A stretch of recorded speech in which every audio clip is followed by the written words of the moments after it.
Welcome to Grace Manor. Today with me I have the Swift Drag, Will and David. Feel free to say hi. What's up, y'all? Fresh off probation.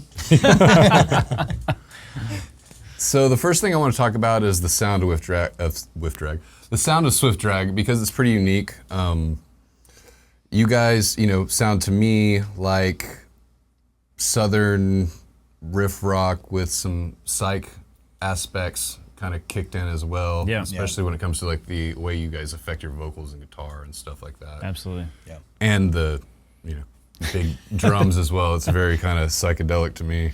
Yep. How would you describe your sound, and how would you say it fits into that genre? Yeah, I mean, I think you pretty much nailed it. We have all those elements that kind of work together. The sort of psychedelic grunge. There's some grunge influence in there too. I mean, riff rock. I mean, we're both like fans of the backbeat. So like that, like Bluesy. slow, kind of fits in with the name a little bit. The Swift Drag, kind of this kind of push and pull between like. It's kind of the vibe. It's like, I don't know, the riffs are draggy, there's kind of some slow parts and faster parts, and that's that the whole. Is that where the name Swift Drag came from? It's kind of, yeah. It's supposed to be like this battle between, it's kind of like, I don't know, in our bio, we kind of have this thing. It's like a battle between, battle for space between these two entities happening. So the Swift Drag is kind of this like, you don't quite grasp what it is, but it's got that feel to it. Yeah. I love it as a drummer because, as a drummer, you have to kind of understand the pocket when you're playing with a big band. Oh, for sure.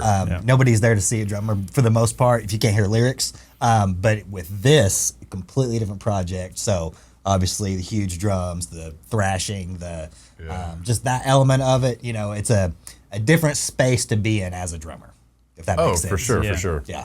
Yeah, I mean, I definitely hear some Mitch Mitchell, for sure. And even sometimes, it's not as fast as Keith Mooney, but almost like that kind of like, Oh, yeah.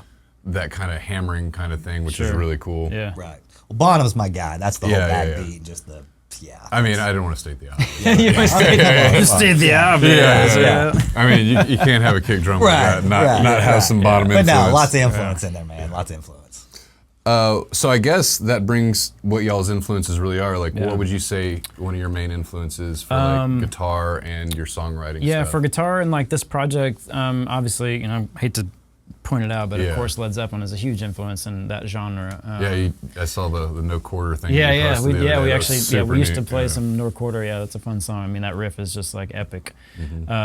But yeah, I mean, influences. I'm a kid of the '90s, so grunge was a very solid base under that. And I actually didn't even get into Led Zeppelin until like later in my teens. Same here. Yeah. So it was like, but like once I discovered that whole genre, and I mean, I sort of prior to grunge, it was like all metal, Metallica and Anthrax and all these things, So I'm not a shredder by any means. Oh yeah. But I love that vibe. I maybe solo one time in our music ever. It's like mostly just riffs, and riffs and chords and big chords and stuff like that. You guys definitely have a vibey thing to you guys. Because like when you go to a show, it's like there's different types of shows I feel like you go to see with bands. Like sometimes you go because you're like, oh, I want to see this guitar player just absolutely shred, melt my face. And then sometimes you're like, oh, I want to go see this band because they're just going to get my blood pumping like crazy. And then there's some bands which like which it is kind of heavy and it does have that grunge thing. Right. And it gets your blood pumping without being fast. Sure. Yeah. And it has that vibey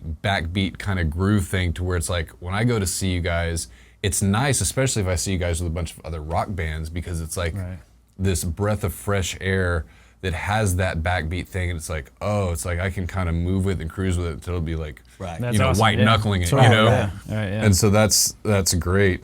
Musicality is just different. I mean, that's definitely something I love about it, and I think that is because we both have such diverse backgrounds. Sure. It wasn't just this one style, or I wasn't just a metalhead, or I'm from Oklahoma, so obviously country is a huge thing there. I mean, that's what pays. So I played a lot of country growing up, and like that's the best advice I could give to a kid is like play everything, play as much as you can, and be as diverse as possible, because you're going to take something from everybody. Be a lifelong student. Those country drummers aren't anything to shake a stick at either, too. Oh, like absolutely, those guys can. When you're talking about pocket, man, Yeah. they got to figure it out. Those guys in Nashville that, one-hit wonders just walk in there and lay it down every freaking time. It's just, first take blows my mind. Yeah, it's wild. So I do want to talk about. I was telling you guys earlier, I don't like to get too into the nerdy stuff. Sure, yeah. But I do want to talk about this because your Bring guitar it. rig, the drums, it's very irregular, and it's also kind of interesting because of how big of a sound you guys can put off with just two people. So that's why I really kind of want to dig into a little bit. So we talked about the kick drum. What is it, 30? It's a 30-inch. It's actually a 30-inch. 1962 Ludwig marching drum. It's got a cool Austin Big. story. Yeah. When I first moved down here, I found it on Craigslist, funny enough. It was a lady that was selling it. Her husband had passed away. He was a performer, I think, back in the 50s. Had a traveling magic show. So it was just hand-painted by some carnies. Kind of had the red, white, and blue thing already going, but it was light blue, just brush strokes. You could tell just somebody just threw some paint on it. Yeah. But I fell in love with it, and so stripped it all down. I was actually building custom drums at the time, so built the kit around it, found an 18-inch maple floor tom, and it's just a piece of the band, man. It's crazy. It's like literally one of the first few shows we played, and he brought.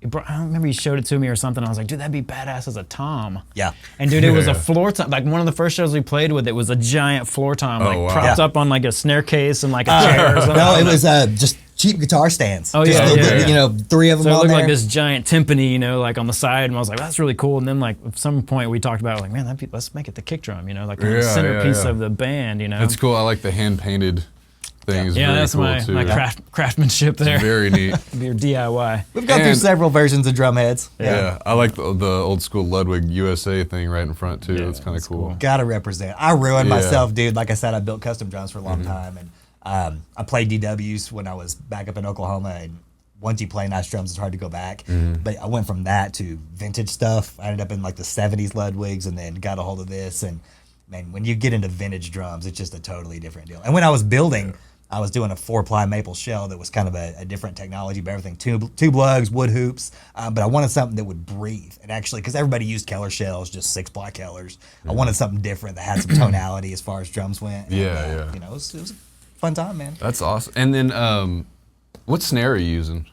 It's actually a 14x8. It is a Ludwig. Yeah. It's a Black Magic is what it is. Yeah. But Coliseum style. So that Loud size. for a Coliseum. Yeah, it's all there, man. It's interesting because to me, I don't know if it's specifically how you're tuning it or something like that, but it's a pretty big contrast between the kick drum, and it's really cool because it gives you a huge space to live in. Right, sure. Which is really nice because you're pretty mid-focused, Yeah.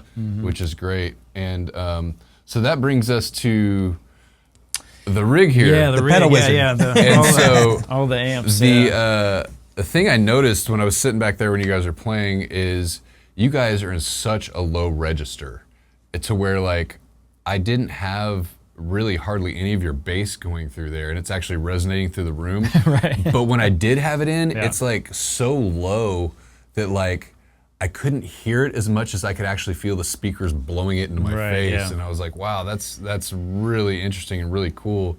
So you guys have a big bottom going on, and you're running a Bassman for the the basement's ahead for the Yeah. amp, for the bass For the side. bass So there's side, bass side. Basically I'm trying to fill out the band, full band with the two of us. So I've got bass, and then I have 2 guitar amps happening.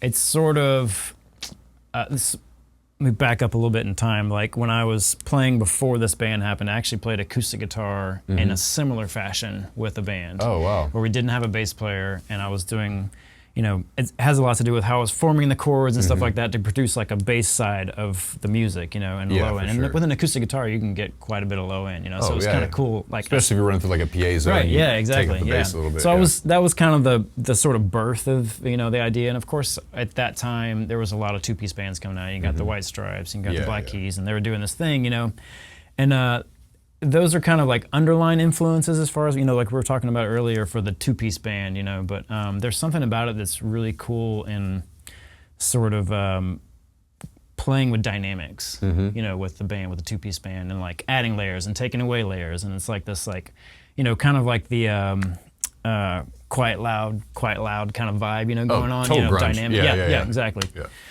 So yeah, that's pretty much what I'm doing. I've got multiple effects, kind of some are going through this amp, some are going through this amp, and it's sort of this array of sound that I'm trying to pull and push, What I really like about the amp choice is you have pretty much the two complete opposite ends of the spectrum.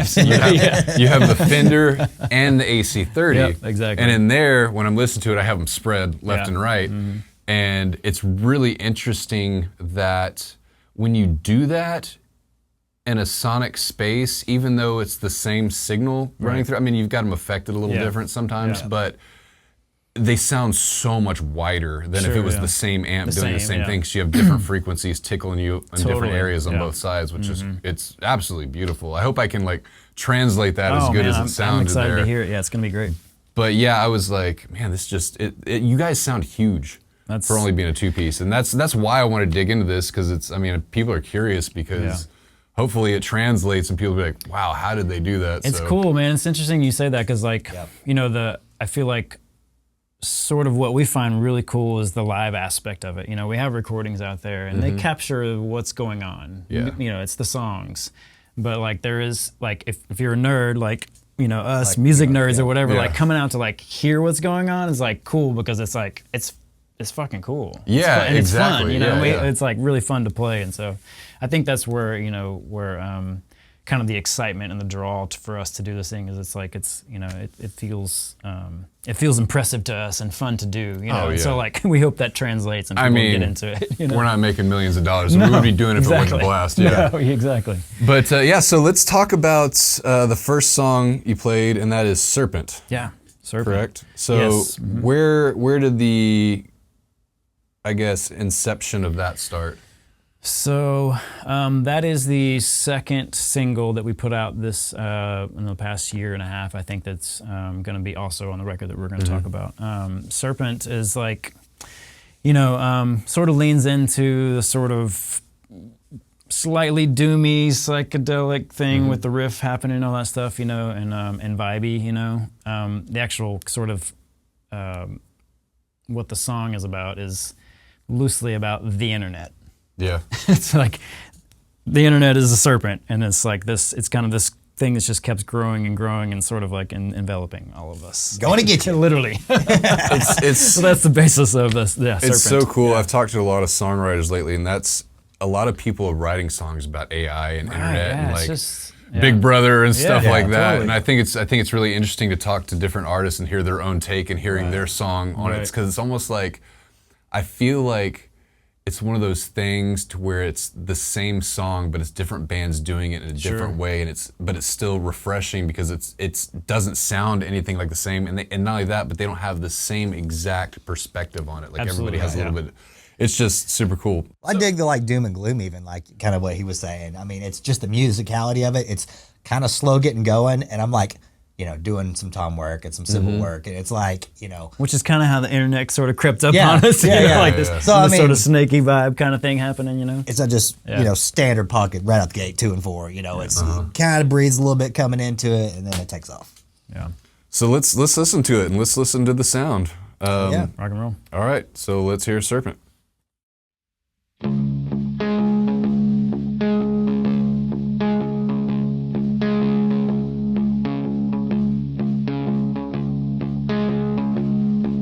Serpentine, circling, we can't escape, won't let go, sleep or hold,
let's talk about the new album. Yeah. And how many songs are you guys going to put on? It's going to be 10 total. 10 songs total? 10 and total. you're doing vinyl? Doing vinyl. Doing vinyl, yep. First, That's exciting. yeah. This is actually our first album.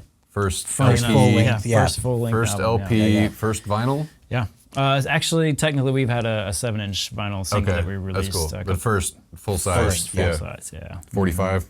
Yeah. That's really exciting. I would love to do. I've never done that before. I would love to do that at some We're point. excited about it, yeah. It's been a long time coming. And did you guys have to master it different for that? Did you guys we go did through a have a different separate vinyl mastering for that.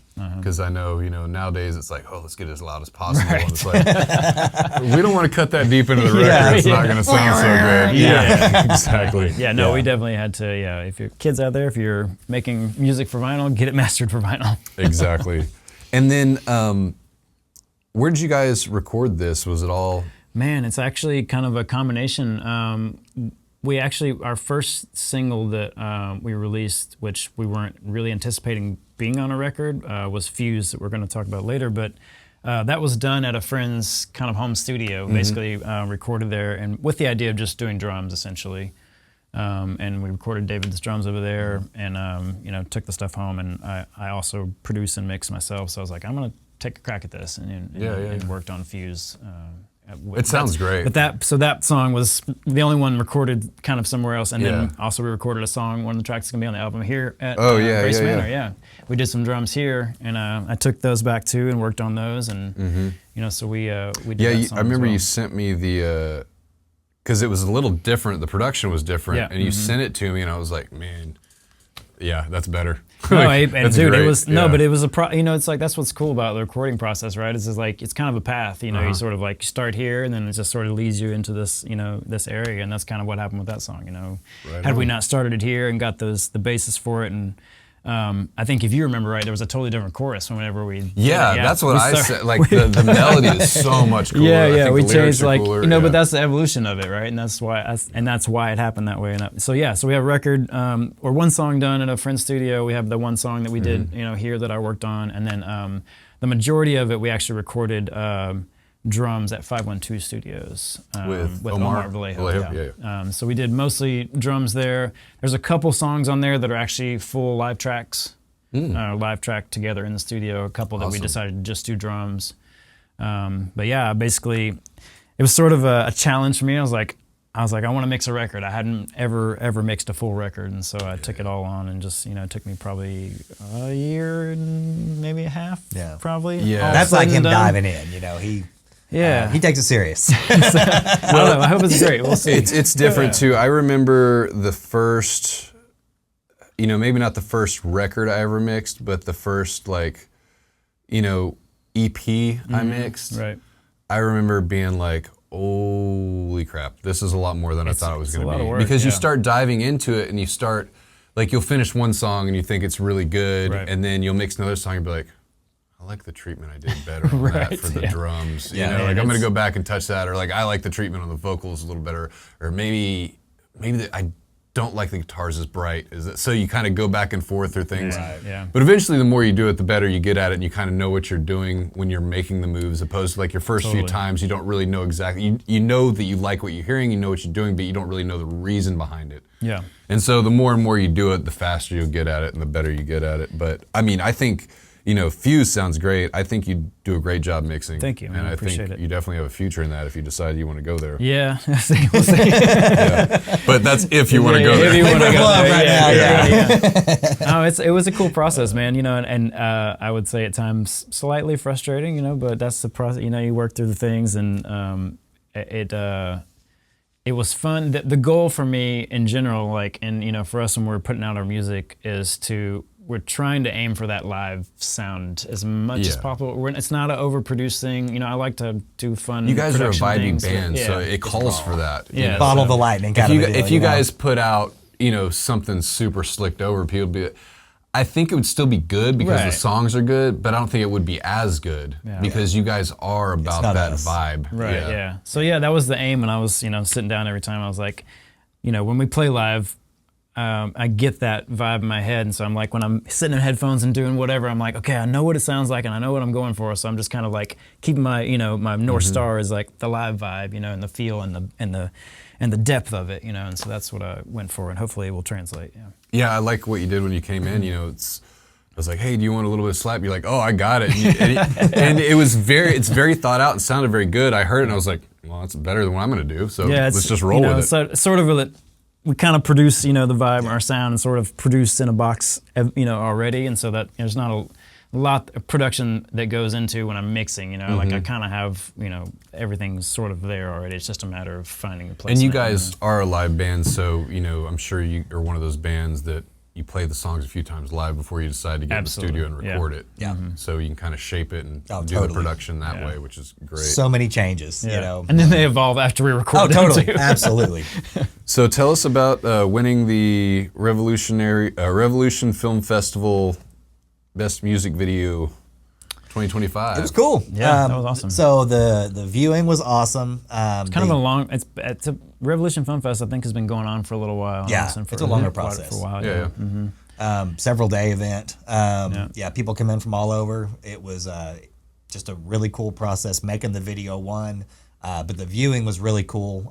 The other documentary that was shown the same night as our viewing also won, if I'm not mistaken. Yeah. And it was just a really cool story about a sweet club in Austin kind of a deal. Yeah, the back room. Oh yeah. I think it's called Bloody and Bruised. If you guys haven't checked it out, I need to check that out. Amazing. I actually, when I first started playing live here, was late '90s, early 2000s, and I was in a band. We were playing the back room a whole lot, and I think they actually did a documentary, and we were in part of that in like 2001 or 2002. I never saw it, so I think it was just kind of something that flew under the radar. Yeah. But I'm really excited to see the new one because that room definitely has a very special place in my heart and my eardrum. I've actually busted this eardrum twice at the back room on stage because those side fills were so loud and so big. And I was never an earplug guy because at the time I wasn't the lead singer, I was a guitar player, but I did sing a lot of backing harmonies. Yeah. And I could never be on pitch with earplugs in. Yeah. No, and we would hard. play there and I would just be like, I remember one time it happened and the singer just, did like a loud kind of screaming note, and my ear just went like this, and I was like playing the rest of the song like this, and then I got off stage like while he was talking, got some like toilet paper stuck in my ear, and then came back on. I was just like, Jesus. Yeah. But that was a cool process, man. Absolutely. And the room, since it was like us together, it was the right room for rock and roll. All the people that were there for the viewing really dug both. But no, really cool process. Yeah, that was for Fuse. That was the music video we did for Fuse. It's a super cool video. Yeah, it was our friend. If you guys haven't checked it out, check out Fuse. Yeah. It's on YouTube, correct? Yes, it's on YouTube. Let's plug your YouTube real quick. What's the YouTube? The Swift Drag. YouTube.com/The Swift Drag. Yeah. Easy enough? Yeah, our friend Dante Ponzanelli is a friend of mine who's a great film producer and has won a lot of awards and stuff like that. He worked with us on it, and he did a great job. And submitted to several different film festivals, but that was one of them. Yeah. Awesome. Yeah. Tell me about your PlayStation placement for MLB The Show. Oh man, very cool. Yeah, that was super cool. So there's this site that I don't think technically is still like sending out briefs for placements and stuff like that, called Song Trader. You probably heard of it. Yeah, I have some songs on the PlayStation as well. Yeah. Oh, yeah, totally. Yeah. So years. God, I think when our first EP came out, I had submitted stuff to some broad. Blanket licensing thing, and we actually, I think, technically have 2 songs. But yeah, the designer was placed in PlayStation, and I think it's the walk-up music and MLB. It was on several 2022 years. Yeah, it was a few through years. 2024, I think, something like that. It may still be on there. I don't know, but yeah, I didn't even know it was still existed until like last year. A friend of mine was like, he's like, "Did I just hear the designer while I'm playing MLB?" I was like, "Oh, you did? Awesome! That's really cool." It's so funny because when I was going back through y'all's music, listening to it, preparing for this, I was listening to a bunch of y'all's stuff, and I used to play MLB The Show a lot. Yeah. But like 2013, 2014, like before that. And I was just thinking, I was like, man, I could totally hear their music on MLB The Show. And then I read y'all's bio and I was like, holy crap, this is like such a huge coincidence. Like crazy. I could totally hear it. Because there's a lot of that kind of like riff rocky kind of psychedelic kind of just backbeat kind of. It's just perfect baseball walk-up Totally, music. yeah. I play baseball, and one of my walk-up songs is "Senseless Apprentice." Oh, nice. Yeah, that's I cool. love it. Have you seen those YouTube videos with the little kids coming out and their moms change their walkout music, and it's always like Barbie Girl? Oh, It's great. They're like some just like rocking, but some are like, man, that's, Yeah, that's a yeah, strikeout. Yeah, striking it's out. great. Yeah. But yeah, that was super cool to find out that we got that placement, and yeah. And that was the designer. Yeah, the designer. Yep. Yep. All right, well, let's hear the designer. Rock and roll.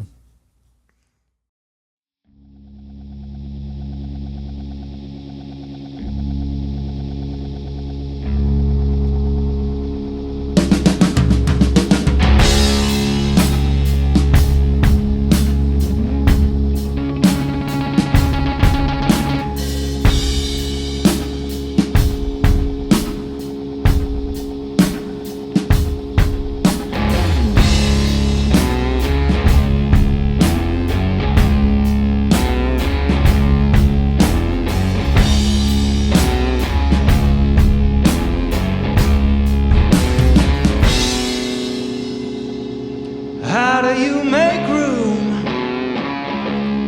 for the guilt? Protective measures or premeditated pleasure?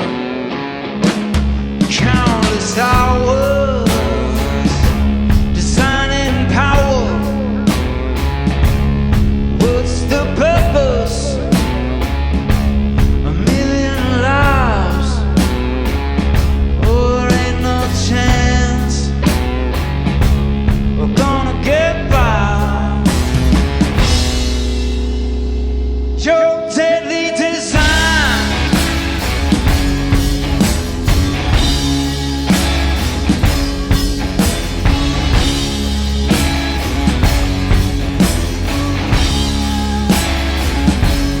How do you justify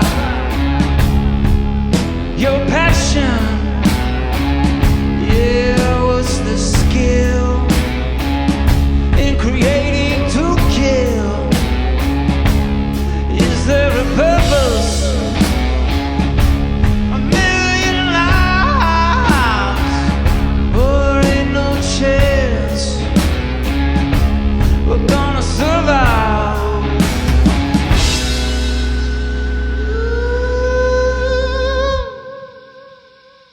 Your deadly design.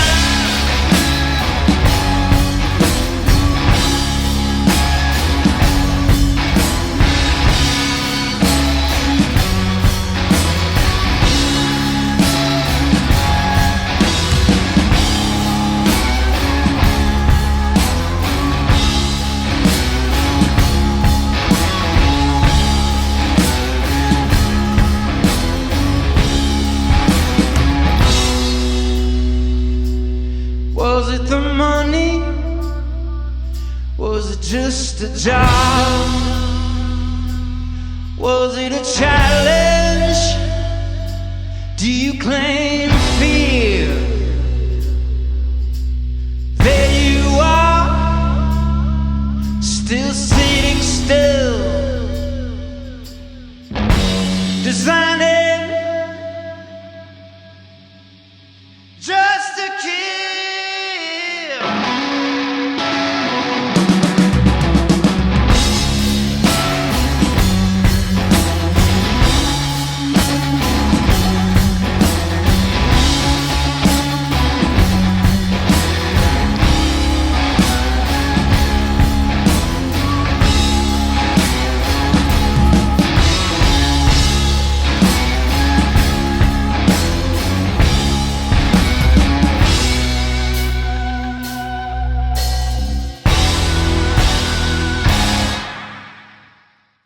So what is the music scene in Austin like for you guys? Because I feel like everybody, you guys are the third band, but when I talk to people, not just on this, everybody kind of has a little bit of different view of it. Yeah. And it is a little genre specific.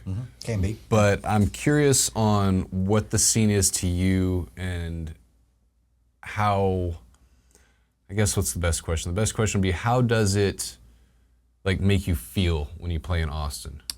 Oh, man. my first reaction was, man, it's really tough. Yeah, That was my I think first. anywhere is tough. Yeah, to anywhere be is tough. independent totally. band. Yeah, I mean, I would say, I don't know. I guess I've been in Austin. I'm from Austin, you know, as you are too, and so I've been in the scene for a while and worked at live music bars for years, and it's hard, man. Rock music in Austin is hard, I think.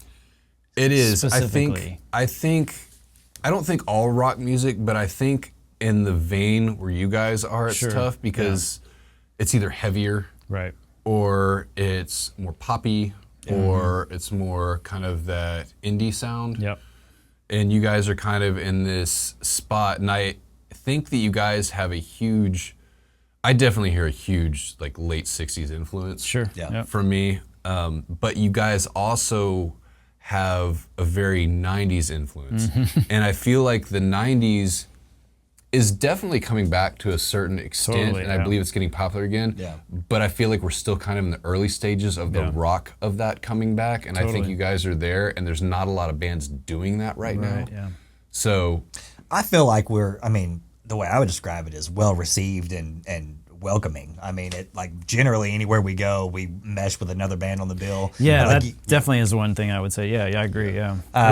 you know, like kind of you were saying, it's we have a different sound, which we are different enough that it's fun that we kind of fit into the bill with them, but it is a change of pace in the night. Yeah. It's, you know, and we'll be on bills with vast different. I mean, we've done rap, we've done drag shows, we've done, I mean, Austin's crazy, you know, Yeah, it's you never know wild. what you're going to get. You show up and it's just, we show up and have fun. I mean, honestly, music's my therapy, man. You know what you were saying earlier about we're not making millions of dollars. I mean, we show up and have fun. I think that comes across. People tell us all the time, like, man, you guys just have so much fun on stage.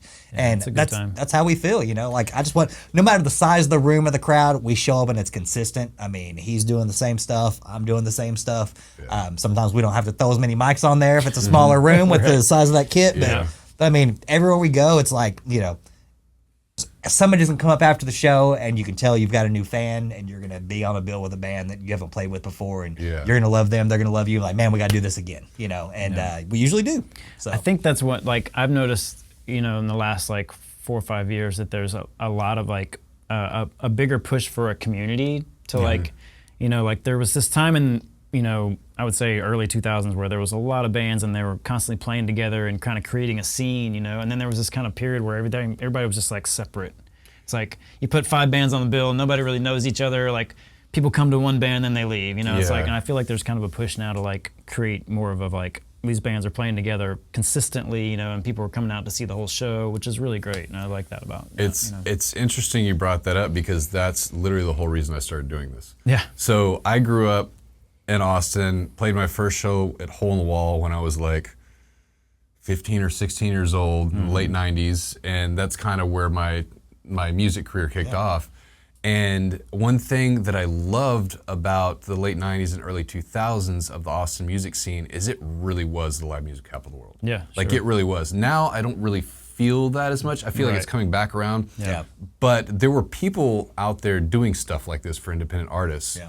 And that's the whole reason I want to do this. I want to start doing this. I mean, I'm getting older now, you know, my time of being the young awesome rock star that's, you know, whatever, that's, but I want to be able to help create that for the next person, you know, give my 2 cents, and, you know, hopefully I can get a bunch of, you know, viewers over time and people will start watching it and, you know, get a bigger exposure for people. But I completely agree. I think it's coming back around for sure. For sure. I think there's, you know, definitely, you know, when I was playing with Tamra or when I was playing with Pretty Little Thieves, like that community was a thing. It's like quickly with Tamra or Pretty Little Thieves, it's like, you know, we met you guys, we started playing shows with you guys, met other bands. Next thing you know, it's like, you know, it's like us, you, Nathan, you know, the Late Apes now. It's like like these bills are going on. You're building this community and this friendship with people. And it was awesome. And if you continue to do it too, it kind of like it's, you know, slow. It's small steps, but like people start being like, oh, I want to come because both of these bands are playing together. Exactly. And it helps to feed on itself. And I hope more people are starting to do that. You know? And I think that's what does snowball this into being how it used to be. Right. And I think being in the scene is what's really exciting and fun about that. You know, and if it's like, oh, I'm just going to go play this show and I'm going to leave and whatever. You know, it's like it's just creating that. You know, you're not creating community if you're not. No, and it's I think there's two sides of it because there are the fans, Sure. and then there are the musicians that are also fans. Right. Yeah. So, for example, if I go to a show, I'm probably going to stick around for at least 3 of the bands. Yeah. Right. I'm not just going to go see one band bail, just because that's who I am. I want to see some new bands. I want to hear some new stuff. Or it might be a situation where it's like, I see you in the late 8th play, and I want to see both bands. Right. And that's kind of that. But then you have the people that are just fans and not musicians that go out, and that's gets a little tougher. Yeah. But building community like that to where it's like you get off stage and they're fans of yours, Right. and you start chatting with them and be like, hey, you should stay and check out my friends. They're playing next. This show's gonna be great too. And Yeah. I think that's what builds the community Totally. for sure. Yep. Oh yeah, for sure. So what else is coming up for you guys? You guys have this Friday, you guys will be in Houston. Yep. June 5th. Yep. June 5th, yeah. I'll try and have this out before then. But, No pressure. No pressure. And then Saturday, June 13th, Yep. the 101 in Bryan. Yeah, Bryan College Station. Yeah. Awesome. And is that like a radio station thing? No, it's a venue. The 101. It's a small venue downtown there. Oh, okay. And it's super cool. I guess I I think was it's just the thinking like address 101. Yeah, the 101. No, Yeah, I think that's like 101 and then the street South name. Texas. Okay, Yeah, cool. that's the address of the venue. But yeah, Very it's a cool cool. spot. They've always been really great to us, and it's a fun time there. Yeah. And then in Austin, if you guys are in Austin on June 27th, Yep. June 27th. you'll be at the Aristocrat, the old poodle dog. Yes, the old Yeah, poodle yeah. dog, and maybe there'll be a single release. We're seeing. We're Okay. That's a maybe. Yeah. But And then hopefully, when is yeah. the album release actually going to happen? It's still question mark right now. Okay. We're actually, especially if you're doing vinyl, you don't really want to set a date because Yeah, until you yeah. you got that thing in your hand and okay, it's done. Okay, now we can move forward because Yeah. man, if God forbid you have to go back because there's some issue or whatever, and then you got a date, and then now you're up Yeah, you against got a to date, redo the you gotta plate or redo the something like plate, that. Yeah. Production's So a whole yeah, other we're kettle of gonna fish. we're gonna hold off on an actual date until we know we've got that completed and. Right on, but hopefully, but it's completed. Yes, Like, it's mixed, complete. It's completed. It's at the. It's That's at the. great. Yeah. So we're it's hoping to- definitely getting released. Yeah. Yeah. We're hoping to get the test pressings here pretty soon. Awesome. Sounds good. So let's talk about Fuse. Yeah, Fuse. Light it. Yeah, light it. Fuse is kind of, I would say, kind of a slightly oddball out from some of the stuff we do. I mean, for me personally, I would say as a writer, because I went a little bit more straightforward, sort of, I would say radio friendly, versus some of our stuff that's a little bit more obscure, Yeah. It's more palatable, I think, in general. I think it's definitely more in the fact where, from a production standpoint, somebody be like, okay, this is clearly the verse, this is clearly the chorus. right. This is It's very it's Structured. very It's a little more structured. structured than Yeah, some yeah. other stuff. Yeah. I kind of, at the time, I was working on another project that I was really focusing on making music for sync licensing and stuff like that. And I was like, I really want to kind of do something that might be palatable with our music and the Swift Drag for licensing. And so I have put it out there for certain things. Luckily, unfortunately, it hasn't landed and yet, Yeah. but that was kind of sort of I went in writing that song. I was like, I want to do something for this, but I want it to be us. I don't want it to feel like it was cookie cutter and made for this thing. It still had to be the Swift Drag. I So, feel yeah. I feel like it's definitely palatable for license. I could hear that on MLB The Show too. Yeah, totally. I and wish they it's- were still doing that. It's cool because you have the Light the Fuse thing is totally cool. It's a great hook. Yeah. And then it's also, it takes you on a little bit of a journey, so you could actually take apart different sections of that song, even though they all go together and they almost feel like different songs. So I feel like it's great for licensing or something like that, for the background of a TV show or Sure. something like that. It would be perfect. Funny, I don't know if you remember this, but when we first started, I think it was kind of working on a superhero vibe themes. It's sort of loosely superhero. Yeah. Sort of written around that. Yeah. Very cool. Yeah. Well, let's listen to Fuse. Let's do it. Light it up.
So I want to thank the Swift Drag from coming on. Yeah, man. Thanks for having us. And David, Really you guys are awesome. You guys are super cool to hang with too. I love your music.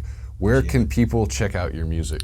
First and foremost, theswiftdrag.com on the interwebs, and then we're mostly active on Instagram. So, okay. At the Swift Drag. So if they want to contact you, Instagram is probably the best way? Best place, yeah. Okay. Yep, DM on Instagram is the best place. And that's at the Swift Drag? At the Swift Drag, yep. Oh man, you guys are one of those lucky bands. Dude, we took them all. We took the yeah. Facebook, we took the, actually, Nice. when Twitter was a thing, we took Twitter, and now we're no longer on that, but Yeah. So Instagram, at the Swift Drag, So- swiftdrag.com. So everything is just at the Swift Yep, Drag? absolutely, That's yeah. easy, and then swiftdrag.com. Yep. And YouTube, exactly same? Yep, same thing, yep. Swiftdrag.com. So be sure to check out their social media, drop comments, likes, ask them how they're doing, ask them what their favorite food is. Yeah. What is it for? And and yeah, so thanks for coming on, episode 3. I'm excited. Can't wait to see what's in store for you guys coming up, and I can't wait to get my hands on one of the albums. Yeah, man. Appreciate it, Thanks for man. having us. Yeah, Appreciate you, man. For sure.